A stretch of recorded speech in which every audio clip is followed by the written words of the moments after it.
നമസ്കാരം. നിത്യജ്യോതിഷത്തിലേക്ക് എല്ലാ മാന്യ പ്രേക്ഷകർക്കും സ്വാഗതം.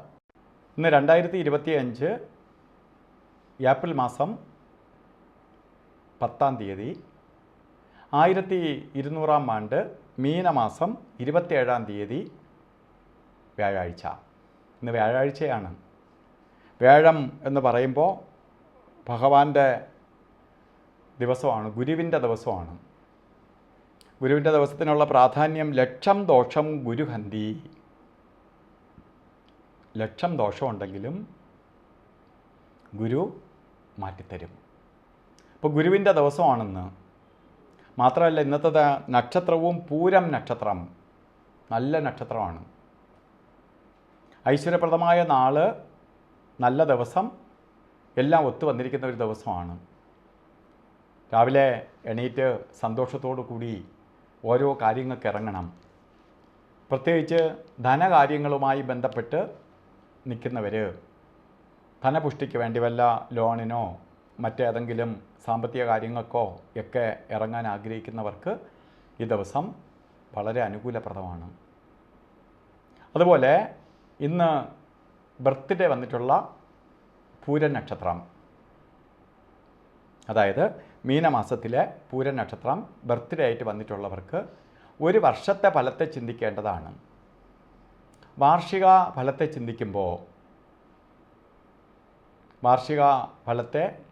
ചിന്തിക്കുമ്പോൾ ഒരു വർഷത്തെ ഫലത്തെ നമുക്ക് ചിന്തിക്കുമ്പോൾ വളരെ സന്തോഷപ്രദമായ ഒരു വർഷമായിരിക്കും നിങ്ങൾക്കെന്നറിയുക. നിങ്ങൾക്ക് അപ്രതീക്ഷിതമായ സാമ്പത്തിക നേട്ടം ഉണ്ടാവും. അത് ചെയ്യുന്ന ജോലിയിലാവാം, ബിസിനസ്സിലാവാം, സൈഡായിട്ട് എന്തെങ്കിലും കൂടി ചെയ്ത് അതിൽ നിന്ന് ഇൻകം ഉണ്ടാവാം. അതുപോലെ ഷെയർ മാർക്കറ്റോ മറ്റ് ഊഹക്കച്ചവടങ്ങളോ അല്ലെങ്കിൽ റിയൽ എസ്റ്റേറ്റുമായിട്ട് ബന്ധപ്പെട്ട് നിൽക്കുന്നവർക്കോ ഒക്കെ അപ്രതീക്ഷിതമായ നേട്ടം ഉണ്ടാവുന്ന ഒരു വർഷമാണ് നിങ്ങൾക്ക്. പ്രതീക്ഷിക്കാത്ത നേട്ടം വരും.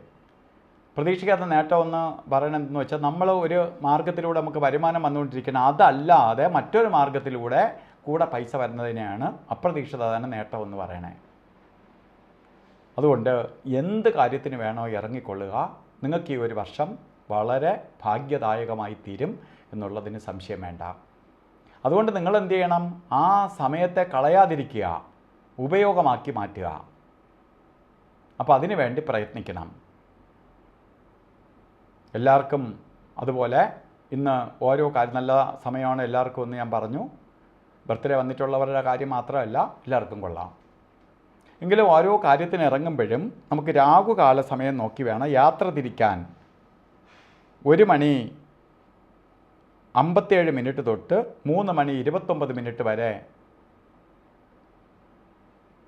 ആണ് രാഹുകാല സമയം. ഈ സമയം യാത്രയ്ക്ക് മാറ്റിവെക്കുക. യാത്ര ഈ സമയത്ത് ചെയ്യരുത്. ഈ സമയം മാറ്റിവെച്ച് വേണം യാത്ര തുടങ്ങാനും. അല്ലെങ്കിൽ ഈ സമയത്ത് യാത്ര തിരിച്ചാൽ നിങ്ങൾ ഇറങ്ങുന്ന കാര്യങ്ങൾക്ക് ഇത്ര നല്ല ദിവസമെന്ന് പറഞ്ഞാലും ചുറ്റിക്കും. അതുപോലെ ഗുളിക കാലവും യമകണ്ഠ കാലവും എല്ലാ ദിവസവും ഉണ്ട്. അവർക്ക് അനുവദിച്ചു കൊടുത്തിരിക്കുന്ന സമയമാണ്. ആ സമയം വരുന്നത്, ഗുളികകാല സമയം വരുന്നത് 9:23 തൊട്ട് 10:54 വരെയും യമകണ്ഠ കാല സമയം വരുന്നത് 6:20 തൊട്ട് 7:52 വരെയും. ഈ സമയം ഒരു ശുഭകാര്യത്തിനും എടുക്കാതിരിക്കുക. ഇന്ന് നമുക്ക് അഭിജിത്ത് മുഹൂർത്തമുണ്ട്. അഭിജിത്ത് മുഹൂർത്തം നമുക്ക് എല്ലാ കാര്യങ്ങൾക്കും എടുക്കാം. ഇന്ന് അഭിജിത്ത് മുഹൂർത്തം പറഞ്ഞത് 12:02 തൊട്ട് 12:50 വരെയാണ് അഭിജിത്ത് മുഹൂർത്തത്തിൻ്റെ കാലഘട്ടം. ഇത് നമുക്ക് എന്ത് ശുഭകാര്യത്തിനും എടുക്കാം. അപ്പോൾ ഇന്ന് ഓരോ കാര്യത്തിന് ഇറങ്ങുമ്പോഴും വസ്ത്രധാരണം ഇറങ്ങിയാൽ മാത്രമല്ല, വീട്ടിൽ നിൽക്കുമ്പോഴും ശ്രദ്ധിക്കണം. കാരണം പ്രപഞ്ചത്തിൽ നിന്ന് ഗുരുവിൻ്റെ പോസിറ്റീവ് എനർജി നമ്മളിലേക്ക് ആഗിരണം ചെയ്യാൻ വേണ്ടി മഞ്ഞ കളറിലുള്ള വസ്ത്രം ധരിക്കുന്നത് ഭാഗ്യദായകമായിരിക്കും. മഞ്ഞ മിക്സായിട്ടുള്ളതോ ആയിട്ടുള്ള വസ്ത്രധാരണത്തിൽ മഞ്ഞയുടെ അംശക്കൂടി ഉണ്ടാവണം. അത് നിങ്ങൾക്ക് ഭാഗ്യത്തെ പ്രദാനം ചെയ്യാൻ സഹായിക്കും. ഇന്നത്തെ ദിവസം എല്ലാവർക്കും ഐശ്വര്യപ്രദമായി തീരട്ടെ എന്ന് സർവേശ്വരനോട് പ്രാർത്ഥിച്ചുകൊണ്ട് നിർത്തുന്നു. നന്ദി, നമസ്കാരം.